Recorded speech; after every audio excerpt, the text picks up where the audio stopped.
Last पढ़ाऊंगा, या तो अगर आप लोग के एग्जाम वगैरह आगे बीच में और उसमें भी अगर एग्जाम में, तो आप मुझे बता दें तो पढ़ा दूंगा। जो बहुत छोटा चैप्टर और थियोरेटिकल चैप्टर है, उसमें बहुत कोई कंसेप्ट नहीं होते हैं, इसलिए उसको हम लोग बाद में रखेंगे। तो बचा क्या रिलेशन के साथ? फंक्शन। ये फंक्शन के साथ एक चैप्टर साथ में जुड़ेगा जो इनवर्स ट्रिग्नोमेट्री, क्योंकि इनवर्स ट्रिग्नोमेट्री समझने के लिए आप लोगों को फंक्शंस का एक पार्ट समझना जरूरी है कि कौन से फंक्शंस का इनवर्स होता है।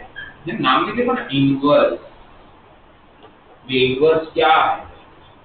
तो ट्रिग्नोमेट्री का इनवर्स का मतलब क्या? अभी तक हमारा, मुझे जो पता है कि बच्चों को पूछता हूँ कि भाई x का इनवर्स क्या होता है, तो उनको लगता है 1/x। 1/x का इनवर्स लिखते हैं ना हमने, ये वो इनवर्स की बात नहीं हो रही है। इधर रेसिप्रोकल होता है, वो तो बोलते हैं अपने x का इनवर्स है, बट इसका मतलब तो क्या है? Reciprocal is not an inverse. Inverse का मतलब होता है, जैसे आप लोगों ने इनवर्स मेरे मुंह से बहुत बार सुना होगा कि log and exponential are inverse function of each other. इसका क्या मतलब था? logarithmic function and exponential functions are inverse function of each other। इसका क्या सेंस था? सेंटेंस का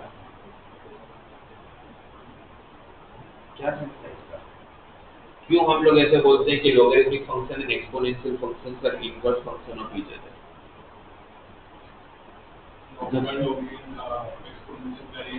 हाँ, मतलब इनडायरेक्टली इसका मतलब क्या कि f एंड g एक दूसरे के इनवर्स फंक्शन कब बनते हैं? जब f का डोमेन g का रेंज बनेगा और f का रेंज g का डोमेन बनेगा। जब आपका डोमेन और रेंज इंटरचेंज होते हैं तो उस टाइप के फंक्शंस को हम बोलते हैं इनवर्स फंक्शन, राइट। पर क्या हर फंक्शन का इनवर्स फंक्शन होता है? तो हर फंक्शन का इनवर्स फंक्शन नहीं होता। तो इसलिए वो इनवर्स तक जाने के लिए पहले मुझे फंक्शन को समझना, ठीक है। तो पहले फंक्शन को समझने की ट्राई करते हैं। वैसे हम लोग बहुत बार फंक्शंस बात कर चुके हैं। सिंपल लैंग्वेज में फंक्शन होता क्या है?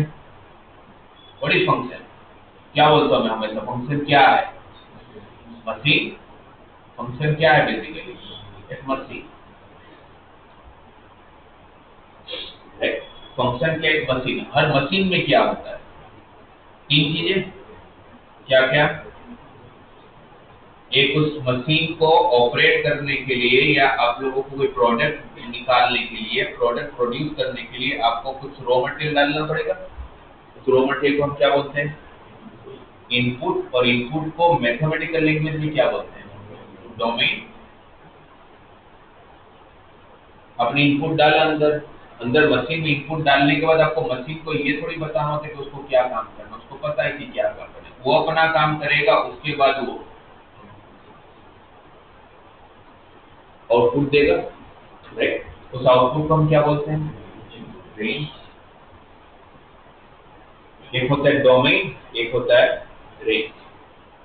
और उसी मशीन हमारा मैथमेटिकल जिसको फंक्शन बोलते हैं। तो जैसे जैसे मशीन चेंज होगा तो उसका इनपुट भी चेंज होगा। इनपुट चेंज होगा मींस डोमेन चेंज होगा, राइट। और डोमेन चेंज होगा तो डेफिनेटली रेंज भी चेंज हो रहा होगा, है ना। तो एक तो ये टर्मिनोलॉजी कि डोमेन क्या होता है, तो डोमेन किसी भी फंक्शन का इनपुट, रेंज क्या होता है? किसी भी फंक्शन का आउटपुट। और एक होता है कोडोमेन। क्या होता है codomain? What is codomain? Domain, codomain and range. So what is codomain? Codomain क्या होता है? यूनिवर्सल। अब ये यूनिवर्सल सेट मतलब क्या? और जैसे हम लिखते हैं function is from a to b, लिखा मिलता है ना, रीड कैसे करते हैं इसको? Function is from a to b. तो ए क्या है और बी क्या है? इसमें ए क्या होता है? ऐसा थोड़ी मैं आपको पहले बता रहा हूं, थोड़ा बहुत तो फंक्शन पढ़े ही हो आप लोग। तो ए क्या है और बी क्या है? बी रेंज नहीं है, बी कोडोमेन है। बी रेंज नहीं होता है, बी क्या होता है? कोडोमेन होता है। ए आपका डोमेन में, करेक्ट, और बी इज कोडोमेन। मैं आपको ये कोडोमेन और रेंज का डिफरेंस समझा रहा हूँ। देखो डोमेन तो थोड़ा सबको समझ में आता है कि भाई जो भी काम का मशीन है तो उसके लिए हर मशीन के हिसाब से उसका इनपुट अलग अलग होगा, राइट। जैसे अगर मुझे ये मार्कर बनाना है तो मार्कर बनाने के लिए मार्कर की पहले बॉडी बनानी पड़ेगी। मार्कर की बॉडी बनानी होगी तो मार्कर की बॉडी प्लास्टिक की है, तो मैं सबसे पहले उस मशीन के अंदर प्लास्टिक के शीट्स डालूंगा, वो मेरा इनपुट हो जाएगा, वो मेरा डोमेन हो जाएगा। अब अगर मान के चलो कि अगर मैं कभी अगर ये मार्कर बनाने के अगर सोचता हूँ, मार्कर बनाने की फैक्ट्री अगर सोचता हूँ कि चलो यार मार्कर बनाने की फैक्ट्री चालू करते हैं, अच्छे पैसे हो उसके अंदर, तो मैं सबसे पहला काम क्या करूंगा, अगर पूरा प्रोसेस देखूँ तो सबसे पहले मैं लैंड खरीदूंगा या तो लीज पे लूंगा जैसे भी, राइट। और लीज पे लेने के बाद मेरा सेकंड स्टेज क्या होगा, मेरा सेकंड स्टेप क्या होगा कि मैं ये पता करूंगा, मैं अपने नीचे थोड़े मार्केटिंग बंदों को रखूंगा, उसको बोलूंगा जाओ मार्केट में पता करो कि पूरे सूरत में सबसे ज्यादा डिमांड कौन से मार्केट्स की है, राइट।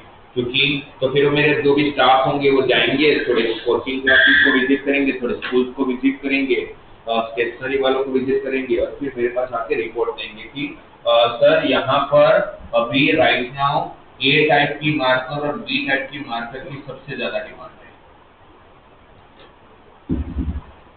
तो मैं क्या करूंगा, उसके बाद मुझे पता चल गया कि भाई अगर मुझे सूरत में अगर सर्वाइव करना है और मुझे अगर प्रॉफिट कमाना है, मुझे पैसे कमाने, तो मुझे अभी ए और बी का मार्कर बनाना चाहिए और उसको मार्केट में मार्केटिंग करके लोगों के पास पहुंचाना चाहिए, राइट। तो मैं फिर मशीनरी परचेज करूंगा जो मुझे कौन से टाइप की मार्कर बना के दे रहा होगा, ए और बी टाइप, ठीक है।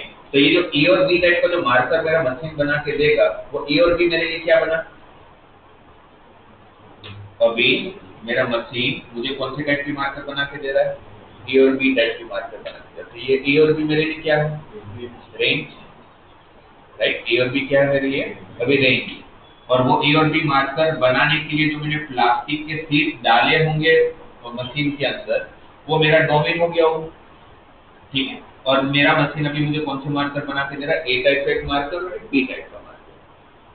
अब मशीनरी आ जाती है, प्रोडक्शन चालू हो जाता है, थोड़ा बिजनेस सेट हो जाता है मार्केट में, थोड़ा अपना नाम भी हो जाता है, ये भी मार्कर बिकने भी चालू हो जाता है, अच्छा सेट हो गया।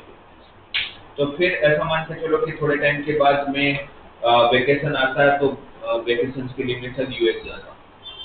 अब अमेरिका जाता हूँ तो वहां जाके देखता हूँ कि भाई हमें पता है कि हमारे वहाँ की टेक्नोलॉजी अपने से काफी एडवांस रहती है।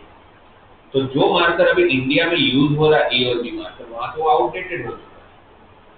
वहां पर अभी चल रहा है टेक्नोलॉजी वाइज सी और डी टाइप का मार्कर, राइट। अभी यूएसए में कौन से टाइप की मार्कर की डिमांड है, सी और डी टाइप की मार्कर की डिमांड। फिर वहां से बाजू में कनाडा है, तो कनाडा भी चला जाता जब इतना दूर आया हूँ तो वहां जाकर पता करता हूँ, तो वहां पर टेक्नोलॉजी वाइज सी और डी तो यूज हो ही रहा है, बट वहां पर और एक टेक्नोलॉजी वाइज ई मार्कर भी यूज हो रहा है, जो अभी तक इंडिया में पहुंचा ही नहीं है, ठीक है। फिर वो वेकेशन खत्म होता है, वापस इंडिया आता हूँ। फिर मुझे पता है कि एज ए बिजनेसमैन अगर इंडिया जो है वो ऑलवेज फॉलो करता है टेक्नोलॉजी वाइज यूएस को, तो जो सीडी मार्कर और ई मार्कर अभी यूज हो रहा है यूएस और कनाडा में, वो आज नहीं तो आज से 6 महीने के बाद इंडिया में आने वाला है, राइट। तो मैं क्या सोचता हूँ एज ए बिजनेसमैन कि यार ऐसा क्यों नहीं करूँ कि मैं ही वो सीडी और ई मार्कर बनाना चालू करूँ, तो क्योंकि आज में तो 6 महीने के बाद तो आएगा ही वो, और अगर मैं पायनियर रहूंगा अगर उस मार्कर बनाने के लिए, तो मेरी मोनोपोली होगी। मैं जो प्राइस बोलूंगा उसमें लोगों को लेना पड़ेगा, क्योंकि मुझे पता है कि भाई इंडिया में तो कैसे कि थोड़े टाइम आपका नाम हो जाता है, फिर तो बहुत सारे लोग आ जाते हैं, वो मार्केट गिरा देते, फिर तो आपका प्रॉफिट मार्जिन बहुत कम हो जाता है, पर अभी तो लोगों को पता ही नहीं है। तो फिर मैं अपनी मशीनरी के जो भी अभी मेरे पास मशीनरी था, जो अभी मुझे कौन से मार्कर बना के दे रहा था, ए और बी टाइप के मार्कर बना के दे रहा था, राइट। बट पूरे वर्ल्ड में कितने टाइप के मार्कर यूज हो रहे हैं, ए और बी तो यूज हो ही रहा है, सी डी और ई भी यूज हो रहा है, तो कितने टाइप के मार्कर हुए, 5। तो ये एक तरह से बोल सकते हैं पूरे वर्ल्ड, मतलब अगर यही वर्ल्ड मान के चलेंगे, ये यूएस और कनाडा और इंडिया को मान के, बाकी सब तो उन्हीं को फॉलो करते हैं जो छोटे मोटे कंट्रीज होते हैं, तो अपने मान के चलते हैं कि भाई ये 5 टाइप के मार्कर यूज हो रहे हैं। ये जो 5 टाइप के मार्कर हुए, ये मेरा मार्कर का यूनिवर्सल सेट हो गया, ये सबसे बड़ा सेट है। वो मेरे लिए क्या बना, वो मेरे लिए क्या बना, वो डोमेन, क्योंकि इसके बाहर कोई भी मार्कर भी यूज नहीं होता। तो ये मेरा बन चुका है फोटो, और ये मेरा बन चुका है रेंज। इससे क्या पता चला मुझे कि कोडोमेन मेरा यूनिवर्सल सेट है। रेंज जो होता है वो उसी का कोई पार्ट होगा। ऐसा थोड़ी होगा कि यार दुनिया में 5 टाइप के मार्कर है, बट मेरे पास ऐसी कोई टेक्नोलॉजी है कि जो मेरे को 6 टाइप के मार्कर बना के देती है, तो नहीं होगा, राइट। तो इट मींस कि मैं अगर ये मेरा कोडोमेन है तो मेरा रेंज जो होगा उसके 2 ऑप्शन है। क्या क्या 2 ऑप्शन? पहला ऑप्शन अभी के हिसाब से रेंज जो है वो सबसेट ऑफ कोडोमेन है। अभी आपका जो रेंज है कोडोमेन से छोटा है, इसका सबसेट है। मैं जब यूएस से घूम के आता हूँ तो मैं क्या सोचता हूँ कि अगर ये टेक्नोलॉजी कल उठ के तो आएगी इंडिया, तो मैं मेरे मशीन जो अभी है जो एबी टाइप का मार्कर बना के दे रहा था, उस मशीन में मैं सॉफ्टवेयर में मतलब उसकी जो टेक्नोलॉजी उस टेक्नोलॉजी में इस तरह से चेंजेस करता हूँ कि एबी तो बना के देगा, क्योंकि भाई एबी तो मैं बन नहीं कर सकता, अभी तो इंडिया में एबी की डिमांड है, अभी तो मैं एबी बनाऊंगा, बट साथ साथ में मैं इसको डेवलप करने की भी ट्राई मतलब चालू कर दूंगा, काम उसके ऊपर बेस करके चालू कर दूंगा। तो मेरे मशीन के प्रोसेस में या उसके टेक्नोलॉजी में इस तरह से चेंज करूंगा कि जो पहले सिर्फ एबी बना के दे रहा था, अब वो मुझे एबी तो बना के देगा ही देगा, पर साथ में वो मुझे धीरे धीरे धीरे सी डी और ई मार्कर बना के देगा। तो एक टाइम ऐसा है कि मेरा रेंज जो पहले सिर्फ एबी था, अब वो रेंज बढ़ के क्या हो गया, मेरा आउटपुट अब क्या क्या है, एबी है, बीबी है, सीबी है, डीबी और ईबी है। पॉसिबल है ये कि मैं अपने टेक्नोलॉजी में इस तरह से चेंज करके मेरे मार्कर जो 2 ही टाइप के मार्कर बना के दे रहा था, तो मुझे 5 टाइप के मार्कर बना के दे रहा था। तो फिर दूसरी कंडीशन क्या है कि जो मेरा रेंज था वो किसके इक्वल हो गया, कोडोमेन के इक्वल हो गया। तो रेंज किसके इक्वल हुआ, कोडोमेन के इक्वल हुआ। तीसरा, कभी ऐसा पॉसिबल है कि codomain is subset of range, codomain कभी रेंज से छोटा हो सकता है, ये तो पॉसिबिलिटी है कि वो तो यूनिवर्सल सेट है, उससे छोटा कुछ नहीं होता है, मतलब उससे ये सबसे बड़ा है तो आपका रेंज कभी भी उससे बड़ा तो होने ही नहीं वाला, राइट। तो इसीलिए there are 2 kind of function. First case कि जहां पर रेंज जो होगा वो सबसेट ऑफ कोडोमेन होगा, और दूसरा रेंज इक्वल टू कोडोमेन होगा। तीसरा कोई टाइप हो ही नहीं सकता। तो वो पूछे कि आपके पास कितने टाइप के फंक्शन हो सकते हैं। अच्छा, पहले तो कितने टाइप के जाऊं उसके पहले ये समझ में रेंज और कोडोमेन का डिफरेंस क्या होता है। कोडोमेन क्या है, यूनिवर्सल सेट, वो आपको कभी ढूंढना नहीं होता, क्योंकि वो आप ढूंढ ही नहीं सकते, क्योंकि वो यूनिवर्सल सेट है, वो हमेशा क्वेश्चन में दिया होता है। इसीलिए ये आपको हमेशा दिया होगा कि फंक्शन का कोडोमेन क्या, रियल नंबर है, नेचुरल नंबर है, होल नंबर है, इंटीजर है, कॉम्प्लेक्स नंबर है, वो आपको हमेशा दिया होगा कि आपको यूनिवर्सल सेट क्या लेना है, आपकी दुनिया क्या है वो आपको पहले से दे दिया होगा। आपको ढूंढना होगा तो हमेशा क्या ढूंढना होगा, डोमेन एंड रेंज। रेंज आपको कभी नहीं देंगे, डोमेन हो सकते कभी कभी दे भी दे, ये आपको हो सकते कि पॉसिबिलिटी आपको दे दिया है, हो सकते कभी आपको पता नहीं करना, बट ये आपको कभी नहीं पता करना, ये आपको हमेशा देंगे, क्योंकि वो हम पता कर भी नहीं सकते, बिकॉज़ वो यूनिवर्सल सेट है, वो उस क्वेश्चन के हिसाब से वो आपको देंगे कि आपकी दुनिया ये, हम उस दुनिया में फिर बातें करेंगे, हम लोग दुनिया के अंदर हम लोग बाकी जो भी काम करते हैं उसी के अंदर करेंगे। रियल नंबर बोला तो रियल नंबर के हिसाब से सोचेंगे, नेचुरल नंबर बोलेंगे तो नेचुरल नंबर के हिसाब से सोचेंगे, जो भी देंगे उसके हिसाब से हमारा प्रोसेस होने वाला है। क्लियर यहाँ तक, राइट। तो अब 3 टर्मिनोलॉजी आपको कभी भी नींद में भी कोई पूछे तो आपको पता होना कि डोमेन क्या है, रेंज क्या है, कोडोमेन क्या है, राइट। ए टू बी, मैं मैक्सिमम बच्चों को जब भी पूछता हूँ तो 100 में से 99 बच्चे यही बोलते हैं सर बी रेंज होता है, पर बी रेंज नहीं होता है, बी क्या होता है, कोडोमेन होता है। Clear, okay. अब अगर मैं टाइप ऑफ फंक्शन पे आ रहा, अगर टाइप ऑफ फंक्शन पे अगर आप जाए तो एक तो हमें ये पता चल गया कि टाइप ऑफ फंक्शन में सबसे पहले 2 पॉसिबिलिटी हुई, कौन कौन सी। पहली possibility, range is equal to codomain, या तो रेंज सबसेट ऑफ कोडोमेन, और ऐसे फंक्शन जिसका रेंज कोडोमेन का सबसेट हो उसको बोलते हैं इनटू फंक्शन।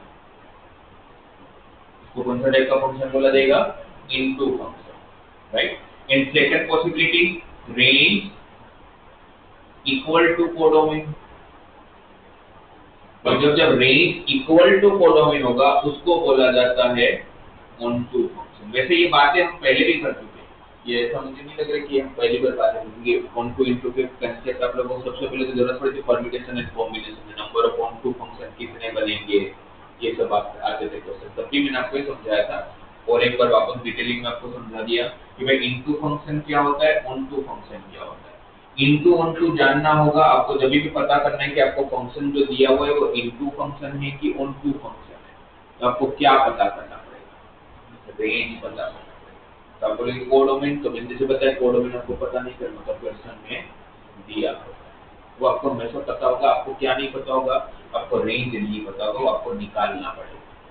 ठीक है, रेंज निकाल लूंगा, फिर रेंज के बेस पर फिर मैं डिसाइड करूंगा रेंज कोडोमेन का सबसेट है कि रेंज इक्वल टू कोडोमेन है, तो वहां से मुझे अपना फंक्शन पता चल जाएगा। इनटू ए की ऑन टू ए, इनटू की condition range subset of codomain और range subset of codomain, so into function is range equal to codomain, so onto function, and the mathematical name of onto function is called surjective function,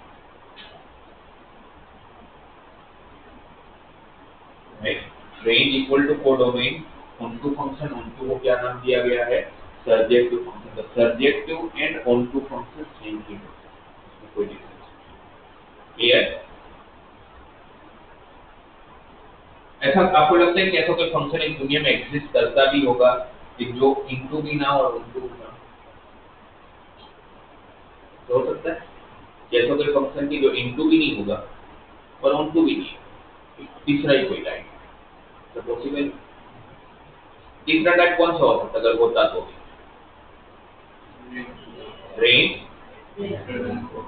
मतलब power मतलब super set of codomain, मतलब जो बड़ा होगा उसको super set बोलते हैं। जैसे अभी codomain is super set of range and range is subset of codomain. ऐसा पॉसिबल है कि कोडोमेन जो होगा छोटा हो जाए रेंज? हो सकता है? नहीं हो सकता, सीधी बात है भाई, यूनिवर्सल सेट से कैसे बड़ा हो जाएगा कोई भी? इट मीन इस दुनिया में ऐसा कोई फंक्शन नहीं होता है जो इन दोनों में से कोई भी ना हो, या तो ये होगा या तो ये होगा, तीसरा कोई टाइप पॉसिबल नहीं। ठीक है, पर इसलिए आप लोगों को सबसे पहले जो अगर आप लोग के एनसीईआरटी के हिसाब से अगर मैं आपको बताऊं तो जो आप लोग की टेक्स्ट बुक की फर्स्ट चैप्टर और रिलेशन फंक्शन, उसकी फर्स्ट एक्सरसाइज रिलेशन की और सेकंड एक्सरसाइज जो है उसमें तीन ही एक्सरसाइज है फर्स्ट चैप्टर में। फर्स्ट रिलेशन है, सेकंड फंक्शन है जिसमें आपको टाइप पता करना होता है कि कौन से टाइप का फंक्शन है, और तीसरा फिर वो मिसलेनियस जो होता है सबका कॉम्बिनेशन करके जो क्वेश्चंस आते हैं, राइट? तो आपको टाइप ऑफ फंक्शन जानना होगा, तो टाइप ऑफ फंक्शन तो मैं पहले तब जानूंगा जब मुझे कंडीशन पता हो। कि अगर मुझे कोई भी फंक्शन को पता करना है, जैसे मुझे दिया जाए, मुझे बोला गया है कि function is from R to R, f of x is equal to x square plus 5, and we have to check whether the given function is into function or onto function। क्या लग रहा है आपको, ये इनटू है कि onto? कैसे पता करोगे कि इनटू है कि ऑनटू है? क्या ढूंढना पड़ेगा? क्या ढूंढना पड़ेगा? रेंज। क्या ढूंढना नहीं पड़ता हमें कभी भी? क्या दिया हुआ है कोडोमेन? क्या दिया इस फंक्शन का? रियल नंबर, मतलब आपको यूनिवर्सल सेट क्या लेके चलना है? रियल नंबर, जो आपका सबसे बड़ा सेट है। अब इसमें आपको पता करना है कि आपका रेंज क्या है। आपको ये पता करना है कि आपका रेंज क्या है। वो रेंज कैसे पता करूंगा? तो रेंज का कोई यूनिक मेथड नहीं हो सकता, वो डिपेंड करेगा कि आपके पास फंक्शन कैसा है, उसके हिसाब से आप अपना रेंज डिसाइड करोगे। ठीक है, जैसे इस क्वेश्चन में आपको एक्स स्क्वायर के बारे में तो आइडिया ही, तो एक्स स्क्वायर क्या होता है, मैं एक्स की जगह पर कुछ भी रख लूं। अच्छा, इसका डोमेन भी क्या दिया हुआ है?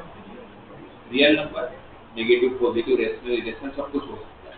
बट जब आप किसी का स्क्वायर करोगे, नेगेटिव, पॉजिटिव, किसी का भी स्क्वायर, तो हमेशा ग्रेटर देन इक्वल टू 0 ही रहने वाला है ना, वो तो कभी नेगेटिव जाएगी नहीं। तो मुझे पता है कि x square is always greater than equal to 0, तो x square plus 5 always greater than equal to 5। तो x स्क्वायर प्लस 5 का आंसर किससे बड़ा होगा? कुछ भी कर ले, 5 से बड़ा होगा। तो रेंज क्या आ गया इसका? कहां से स्टार्ट होगा? कहां से स्टार्ट होगा? 5 से स्टार्ट होगा, कहां तक जाएगा? इनफाइनाइट तक जाएगा। Infinite always coming to open bracket, कि उसको तो आप इंक्लूड कर ही नहीं सकते, पर 5 तो इंक्लूड होगा क्योंकि इक्वल टू है। तो रेंज 5 से चालू हो रहा है, कहां तक जा रहा है? इनफाइनाइट। अब ये जो रेंज आया, क्या लग रहा है आपको, रेंज इक्वल टू कोडोमेन या range subset of codomain? Subset of codomain. तो range is subset of codomain, तो कौन सा टाइप का फंक्शन हुआ? कौन सा टाइप का फंक्शन हुआ? Into function. जो मुझे पता करना है तो इसके बाद मैं लिख दूंगा यहाँ पे जो फंक्शन गिवन है वो एक इनटू फंक्शन है। ये समझ आया? जिसमें बताया कि ये कोई यूनिक मेथड नहीं हो सकती, मैं आपको बता दूं कि यही एक मेथड है, आप हर जगह अप्लाई कर सकते हैं, वैसा नहीं है, क्योंकि फंक्शन चेंज होगा तो उसका रेंज पता करने का तरीका भी चेंज होगा, राइट?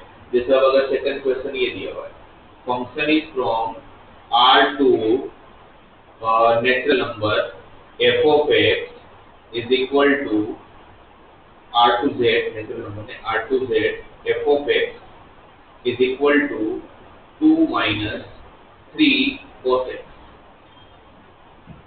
ये R to R ही रहने देता है। और आपको चेक करना है कि ये फंक्शन अगेन ऑन टू है या इनटू है। तो आपस कोडोमेन तो चेक करना नहीं है, वो हमें दिया हुआ एक रियल नंबर है, तो चेक क्या करना है कि फंक्शन का रेंज कैसे चालू करेंगे। मैं मुझे अगर 2 - 3 cos x का रेंज जानना है तो मुझे cos x का रेंज तो पता है। जैसे इसमें मुझे x स्क्वायर के लिए पता था कि भाई x स्क्वायर स्टार्ट करने के लिए मेरे पास कुछ है जहां से मैं स्टार्ट कर सकता हूँ।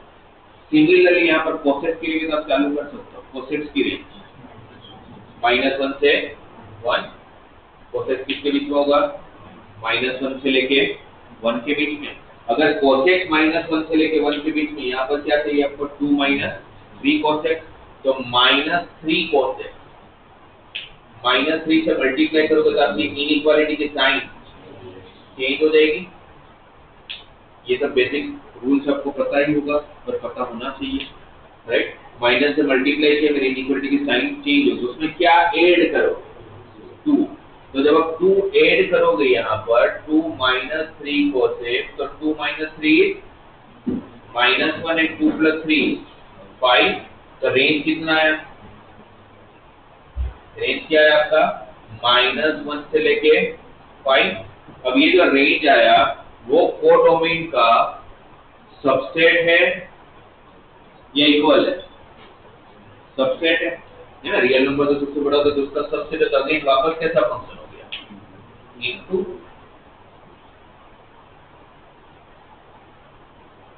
तो इसका रेंज जानने का प्रोसीजर, इसका रेंज जानने का प्रोसीजर अलग अलग है।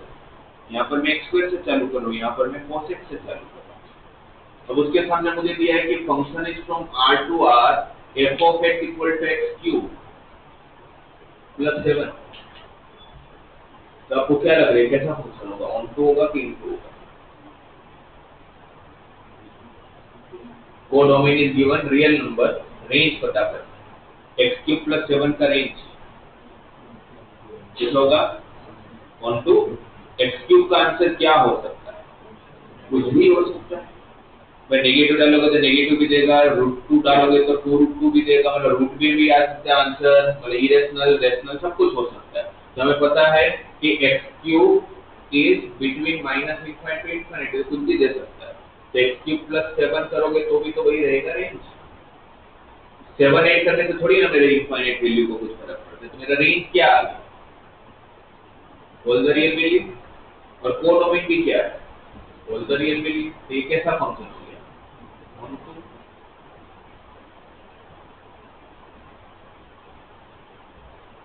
फंक्शन दिया हुआ है f of x is equal to 2x + 3 upon 3x + 4।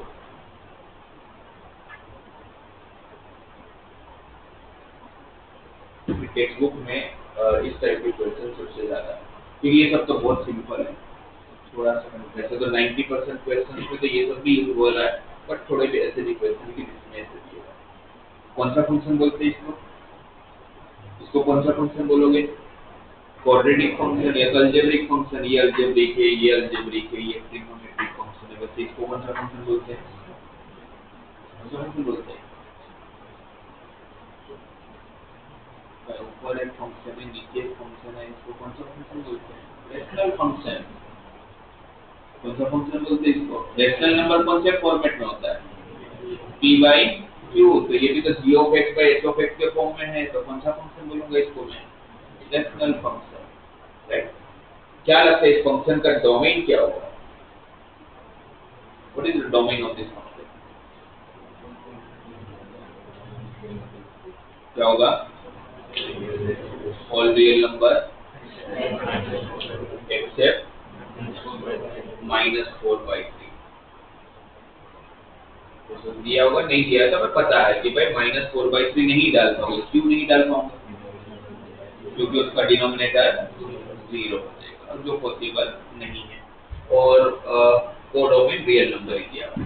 अब पूछा गया है कि ये फंक्शन ऑन टू है या इनटू है, कैसे करेंगे? रेंज जानना पड़ेगा, और ऐसे फंक्शन का रेंज कैसे जानते हैं, ये तो हम 11th में बात करेंगे। कैसे पता करते हैं? जैसे इस केस में आपके पास स्टार्ट करने के लिए x² था, आपको पता था कि x² is always greater than equal to 0, तो मेरे पास प्रोसीड करने के लिए कुछ था। मेरे पास यहाँ पर प्रोसीड करने के लिए कुछ था कि cos x -1 के लिए 1 के बीच में होगा। इसमें क्या करें? क्या करते हैं ऐसे? क्या करते हैं?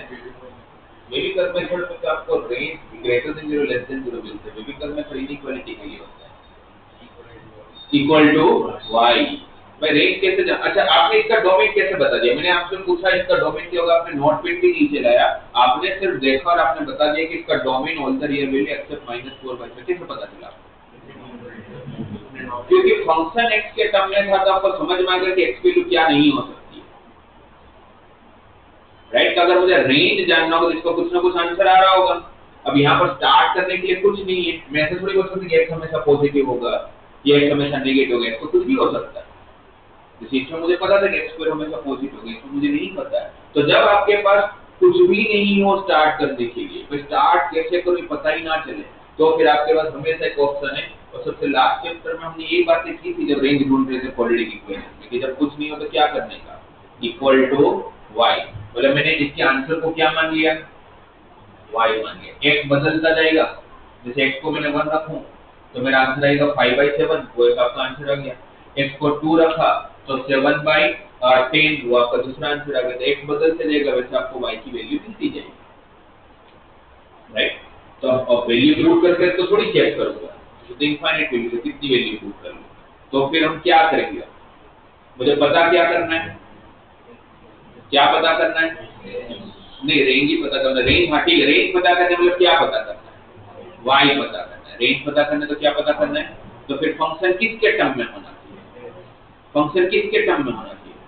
y के टर्म में। जब डोमेन पता करना था तो फंक्शन किसके टर्म में था, तो पता चल गया x के टर्म में। इसलिए तो आपने बोला कि 0 नहीं होगा तो x की वैल्यू -4/3 नहीं हो सकती है।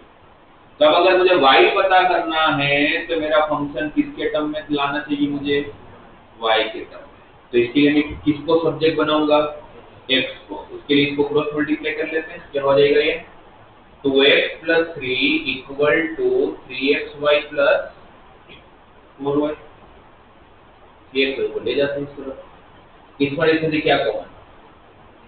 x, तो क्या मिला अंदर? 2 - 3y। 3 को इस तरफ शिफ्ट करते हैं तो क्या मिलेगा? 4y - 3। तो x क्या हुआ? 4y - 3 upon 2 - 3y। आ गया पूरा फंक्शन y के टर्म्स में। अब इसको जैसे देखोगे तो आपको पता चल जाएगा कि y की वैल्यू क्या नहीं हो, क्या नहीं हो, क्या नहीं हो सकता है? 2/3। क्यों 2/3 नहीं हो सकता? क्योंकि आपका डिनोमिनेटर 0 हो जाएगा। मुझे पता चला कि y की वैल्यू 2/3 कभी नहीं होगा। इट मींस मेरा रेंज क्या हो गया? All the real value except 2/3। मुझे कुछ भी आंसर मिल सकता है। मेरे पास ऐसा कुछ ना कुछ इनपुट होगा जिसके लिए मुझे कुछ भी आंसर मिलेगा, बट मेरे पास ऐसा कोई इनपुट नहीं है जिसके लिए मेरा फंक्शन मुझे ये आंसर दे देगा 2/3। ऐसा कभी भी होने वाला नहीं। अब जो रेंज मिला आपको r - 2/3, वो आपके कोडोमेन का सबसेट है या इक्वल है? आपका कोडोमेन का सबसेट है कि इक्वल है? सबसेट है, क्योंकि आपके कोडोमेन में 2/3 होगा और आपकी रेंज में 2/3 नहीं है, तो इससे सबसेट ऑफ कोडोमेन। तो फिर फंक्शन कैसा हो जाएगा? इनटू,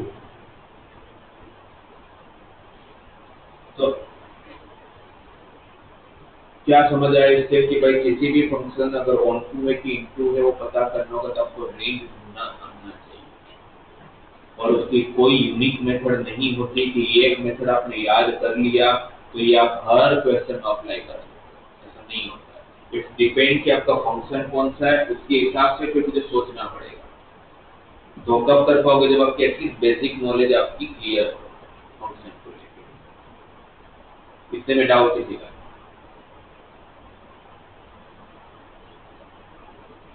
इतना क्लियर?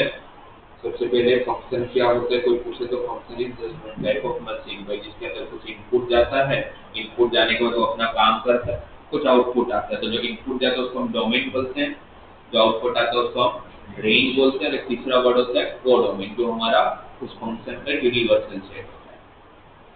ठीक है, राइट। फंक्शन के टाइप की बात करें तो उसके रेंज और कोडोमेन को कंपेयर करके there are two kind of function, one is into, another one is onto. Into की condition range subset of codomain, और ऑनटू की कंडीशन रेंज इक्वल टू, और ऑनटू का ही नाम दूसरा क्या दिया गया है, सर्च।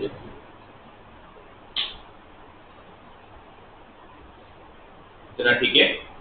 पहले इतना लिख लो आप लोग, फिर मैं आप लोगों को इसका दूसरा टाइप के बारे में।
तो एक चीज क्लियर हुई कि भाई अगर कोई फंक्शन को पता करना है कि ऑन टू ए इनटू ए तो कौन सी कंडीशन होती है। ऐसा कोई फंक्शन एग्जिस्ट नहीं करता है कि जो ऑन टू भी ना है इनटू भी ना, कुछ तो होगा दोनों में। ठीक है, या तो ऑन टू होगा या तो इनटू होगा।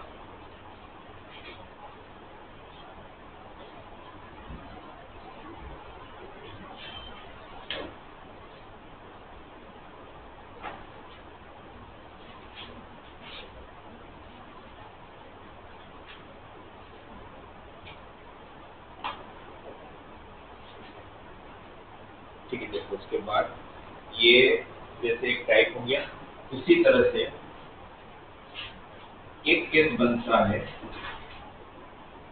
जब फंक्शन 1 to 1 होता है और दूसरा केस बनता है जब फंक्शन मेनी टू 1। ये भी हमारी पहले भी बात हो चुकी है ना।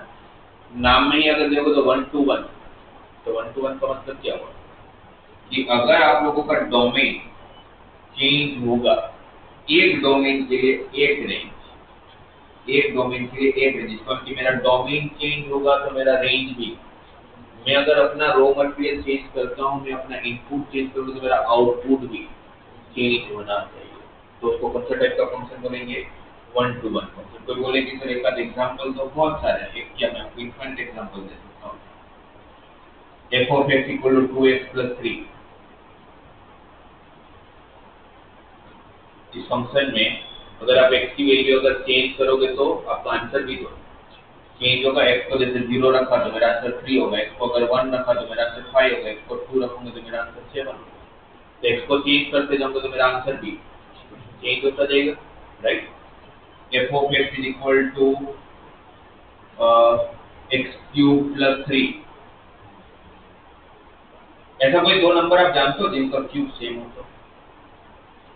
तो कोई भी दो नंबर आपको पता हो मैथमेटिक्स में कि जिनके क्यूब का आंसर सेम आता हो, दो डिफरेंट नंबर जिनका क्यूब सेम आता हो, होते हैं सर? नहीं होते हैं, तो नंबर एग्जिस्ट नहीं करता। तो इसका मतलब क्या होगा? इनपुट बदलेगा तो आउटपुट भी बदलेगा। ये कौन से टाइप का फंक्शन हुआ? 1 to 1। 1 to 1 फंक्शन का दूसरा नाम होता है, दूसरा मतलब जिसको मैथमेटिकली आप लोग एक्सप्रेस करते हो, this is called the injective function. Injective function and 1 to 1 function same ही, ठीक है। नीचे नाम क्या है? Many to 1। इसका मतलब क्या कि ऐसे बहुत सारे इनपुट हो सकते हैं या एटलीस्ट दो इनपुट हो सकते हैं कि जिसके लिए आपका आंसर एक ही हो। मिनिमम दो इनपुट जिनके लिए मेरा output same, right. f of x is equal to x square plus 9। इसमें अगर आप x की जगह अगर 1 रखोगे तो आंसर कितना आएगा? x को अगर 1 रखोगे तो आंसर कितना आएगा? 10। और x को -1 रखोगे तो भी तो 10 ही आएगा, क्योंकि 1 का स्क्वायर भी 1 होता है, -1 का स्क्वायर भी तो 1 ही होता है। तो दोनों केस में f of 1 का आंसर भी 10, f of -1 का आंसर भी 10। तो मेरे पास दो ऐसे इनपुट है जिसके लिए मेरा आंसर सेम आ रहा है। कौन सा टाइप का फंक्शन हो जाएगा? Many to 1। f of x is equal to sin x। कौन सा टाइप का फंक्शन है? 1 to 1 और many to 1। Many to 1 0 degree डालोगे तो what is value of sin 0 degree? 180 degree डाला, sin 180 डिग्री 0, 360 डिग्री डाला 0। ऐसे जितने भी पाई के मल्टीपल है हर बार साइन क्या देगा? 0। तो कैसा फंक्शन हुआ? बहुत सारे इनपुट चेंज हो रहे बट आउटपुट चेंज ही नहीं है। तो कौन से टाइप का फंक्शन हो जाएगा? मेनी टू 1 का कोई दूसरा नाम नहीं होता, बस मेनी टू 1 ही उसका नाम है। बट हाँ 1 to 1 का एक दूसरा नाम है जिसको हम क्या बोलते हैं? Injective function, right. तो ऐसा कभी पॉसिबल है कि कोई फंक्शन ऐसा हो कि जो 1 to 1 भी ना हो और मेनी टू 1 भी ना हो? ऐसा कभी नहीं होता, राइट। क्योंकि देखा जाए तो तीन ही पॉसिबिलिटी है। कौन कौन सा? इनपुट चेंज किया, आउटपुट भी चेंज हुआ। दूसरी पॉसिबिलिटी इनपुट चेंज किया बट आउटपुट चेंज नहीं हुआ। तीसरी पॉसिबिलिटी इनपुट वही रखा, आउटपुट 2 से 2 4 5 मिल गया, जिसको हम कौन सा टाइप का फंक्शन बोलते हैं? 1 to many। बट ऐसा कोई फंक्शन एग्जिस्ट करता है नहीं। कोई पूछे कि कौन से टाइप का मशीन आज तक बनी नहीं पाया? एक ही टाइप का नहीं बन पाया। और प्रैक्टिकली भी आप सोचोगे तो पॉसिबल नहीं है कि मैं अपने पास मार्कर बनाने की फैक्ट्री इंस्टॉल कर लिया, मैंने उसके अंदर प्लास्टिक के शीट्स डाले, वो मशीन ने मुझे प्लास्टिक का भी बॉडी बना के दिया और स्टील का भी बॉडी बना के दिया। ऐसा कैसे हो सकता है? इसका कि एक इनपुट पे आपको दो दो अलग अलग आउटपुट नहीं मिल सकते। दो इनपुट के लिए एक आउटपुट हो सकता है, बट एक इनपुट के लिए दो या दो से ज्यादा आउटपुट नहीं हो सकता। तो एक ही टाइप का फंक्शन एग्जिस्ट नहीं करता है। कौन सा?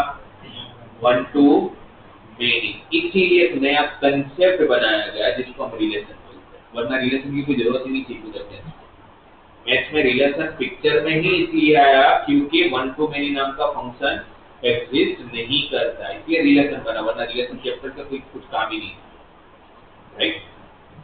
तो एक वापस कि हर फंक्शन को या तो वन टू वन होना पड़ेगा या तो मेनी टू वन होना पड़ेगा। ऐसा कोई भी फंक्शन नहीं हो सकता है कि जो वन टू वन भी ना हो और मेनी टू वन भी ना हो, दोनों में से कोई एक तो होगा, राइट। ऑन टू होगा या तो इन टू, एक दोनों में से कोई एक होगा, इन दोनों में से कोई एक होगा, क्लियर, राइट। कौन सा नहीं हो सकता? वन टू में। अब आपके सामने आया, जैसे इस बार बोर्ड में आया, बोर्ड में सीबीएसई के पेपर में ऑब्जेक्टिव में कैसा क्वेश्चन पूछ लिया था?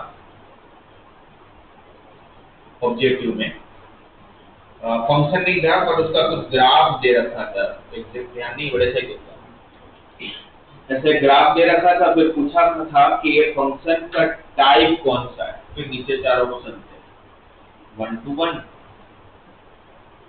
Many to one, onto और none of this.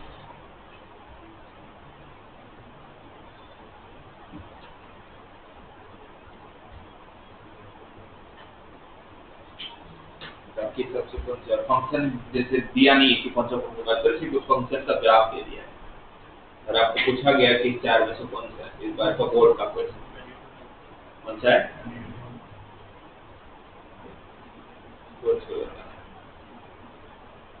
One to one है, मेनी टू वन है, ऑन टू है कि कोई भी नहीं है?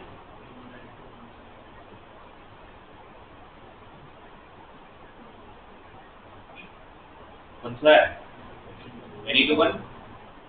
ये डी आंसर, ये फंक्शन ही नहीं है, ये फंक्शन ही नहीं है। क्योंकि अभी तक आपको समझ ही नहीं आया कि फंक्शन क्या है। वापस समझो, यहाँ पर आ जाओ वापस।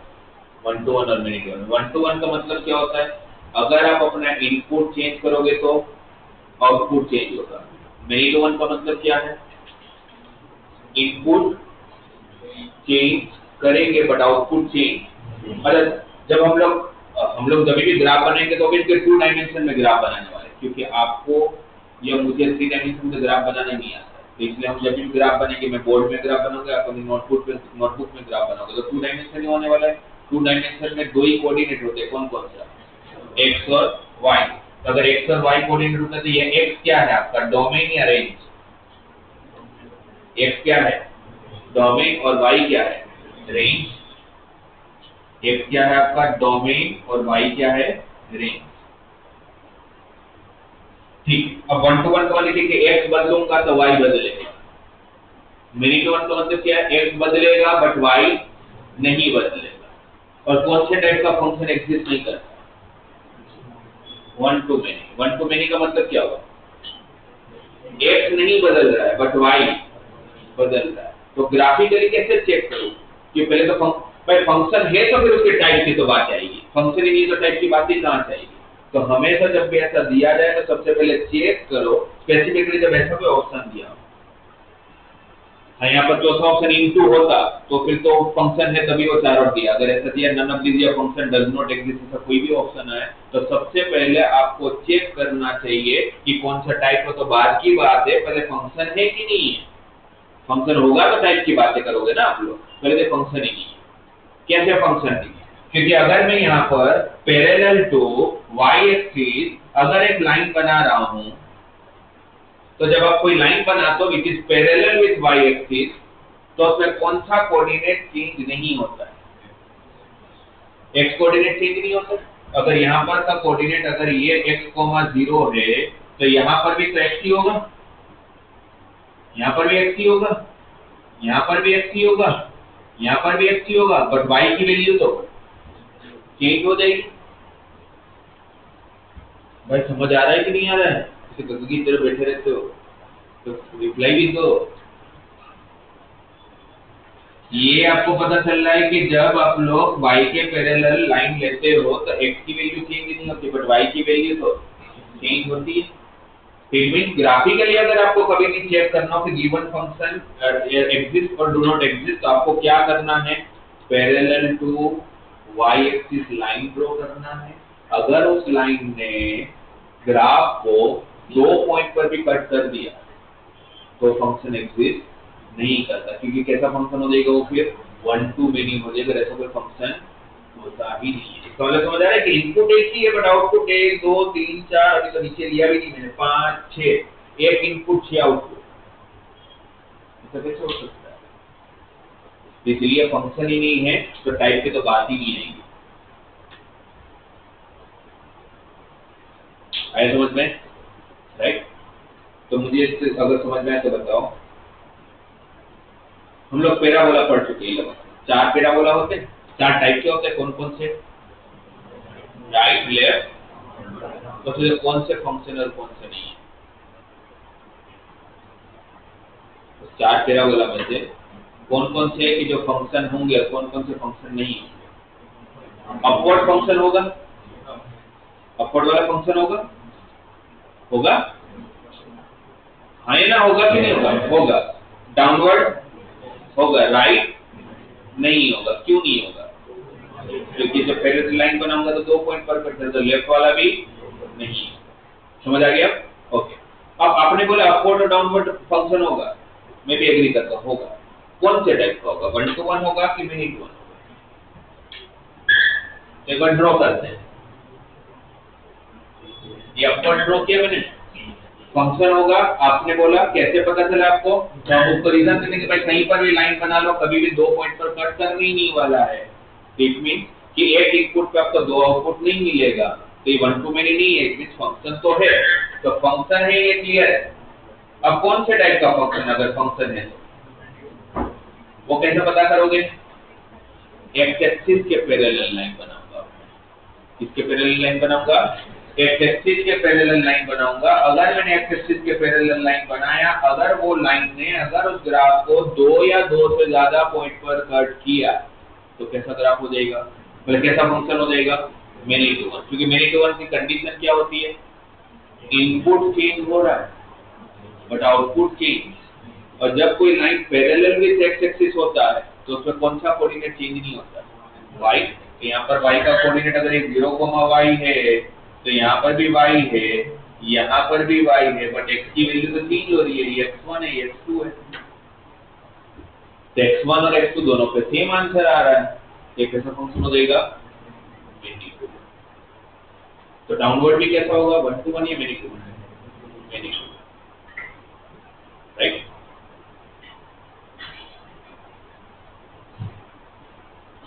क्लियर? जैसे x3 ये किसका ग्राफ बना? y equal to x square का मान लेते हैं ना, अपवर्ड ऐसे होता है। और y इक्वल टू x3 का graph, y equal to x3 graph ऐसा होता है। ये कैसा फंक्शन है? पहले तो फंक्शन है कि नहीं? ये फंक्शन है या नहीं है? पहले तो हमेशा क्या चेक करोगे जब भी पूछा जाएगा टाइप कौन सा है, तो फंक्शन है या नहीं। तो पहले ये बताओ फंक्शन है कि नहीं है? है, क्योंकि parallel to the y axis line draw करूंगा तो ग्राफ को कितने पॉइंट पर कट करेगा? कहीं पर भी एक ही पॉइंट पर कट करेगा, तो फंक्शन तो है।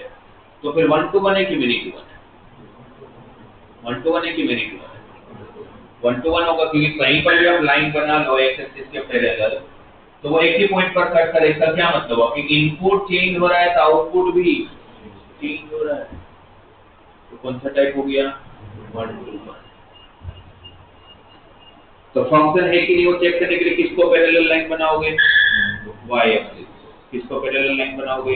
y axis. वो लिखोगे सारी बातें। और नोटबुक मुझे पता है कि 11th में इतना सिला बोला था कि अच्छे से नोटबुक बनाइएगा, लास्ट मोमेंट पर वही आपको काम आएगा। इसमें काफी लोगों ने नहीं बनाया होगा, बट एटलीस्ट सब 12th में बनाना चाहिए, राइट। हर छोटी चीज आपको लिखनी है उसके अंदर, जो कंसेप्ट वाली होती है। एक बार ये क्वेश्चन नहीं लिखोगे तो चलेगा, बट आपको ये लिखना है कि अगर फंक्शन है कि जो चेक करना हो मुझे ग्राफिकली, तो मुझे y के पैरेलल लाइन बनाना है। अगर वो एक से ज्यादा पॉइंट पर कट करेगा तो फंक्शन नहीं है, क्योंकि 1 to many फंक्शन है। और फिर चेक करना है कि 1 to 1 है कि many to 1 है, तो किसके पैरेलल लाइन बनाना है, x के पैरेलल। और वर्डिंग लिखने से अच्छा है कि ग्राफ बना लेना, वो ज्यादा समझ आता है। ठीक है, एक से ज्यादा पॉइंट पर कट करेगा तो many to 1 है, एक पॉइंट पर कट करेगा तो 1 to 1। इतना क्लियर? अच्छा, ये जो फंक्शन है ये y = x², अगर आपको पूछा जाए कि ऑन टू है या इनटू है, चलो many to 1 तो है, ऑन टू है या इनटू है?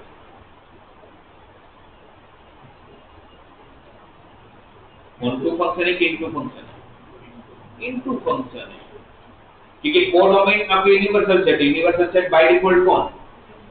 Real number. भाई जब नहीं दिया तो बाय डिफॉल्ट कौन यूनिवर्सल सेट? हमें कौन सा सबसे बड़ा सेट पता है? Real number. तो क्या इसका आंसर रियल नंबर है? नहीं है, क्योंकि ये तो हमेशा कैसी वैल्यू दे रहा है, एक्स एक्सिस के ऊपर। एक्स एक्सिस के ऊपर मतलब पॉजिटिव, तो नेगेटिव तो कभी देगा ही नहीं। तो कैसा फंक्शन हो गया? इनटू। ये कैसा फंक्शन? ऑन टू या इनटू? ये वाला ग्राफ जो बनाया वो ऑन टू या इनटू है? ऑन टू है, क्योंकि ऊपर भी वो इनफाइनाइट तक जा सकता है, नीचे भी वो माइनस इनफाइनाइट तक जा सकता है। तो ये कैसा फंक्शन हो गया? क्योंकि रेंज इक्वल टू क्लियर। तो हर फंक्शन इन दो में से कोई एक होगा, इन दो में से कोई एक होगा। ये नाम भी लिखना, 1 to 1 का दूसरा नाम इंजेक्टिव होता है, 1 to 2 का दूसरा नाम सब्जेक्टिव।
ये समझ आया सब लोगों को? आज का 4 टाइप अलग अलग ग्रुप है, इस तरह से बोल सकते हो। कौन कौन से? 1 to इनटू का एक बंच और एक 1 to 1 और many to 1 का। उन दोनों में से कोई एक एक तो होगा, राइट? 1 to 1 many to 1 में से कोई एक होगा और 1 to इनटू में से कोई एक होगा। और कैसे चेक करना है वो हमने बात किया, ग्राफिकली कैसे पता चलता है वो हमने बात किया।